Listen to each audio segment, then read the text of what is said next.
On ne peut pas laisser la caricature s'installer dans le débat politique sur ce qu'est la gauche. La gauche est et a toujours été la force politique qui défend d'abord ceux et celles qui ont le moins.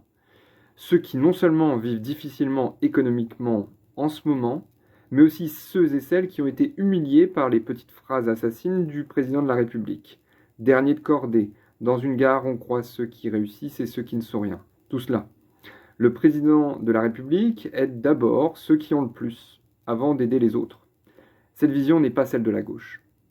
La gauche protège, la minorité présidentielle dérégule et le RN stigmatise.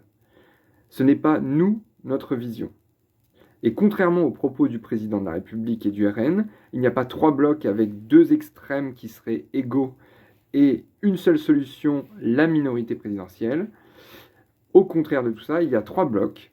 La gauche unie, qui est une force politique parlementaire républicaine, humaniste, écologique et sociale. Il y a aussi le libéralisme, le néolibéralisme républicain jupitérien d'Emmanuel Macron, qui légifère à coup de 49.3 contre l'avis du peuple et en méprisant la représentation parlementaire. Et il y a le bloc identitaire, sécuritaire, souverainiste, anti-républicain, qui consacre le principe de préférence nationale et de nation historico-culturelle, qui conduit à diviser et à stigmatiser, et tout ce qui s'ensuit est la xénophobie. La gauche unie n'est pas cette position-là.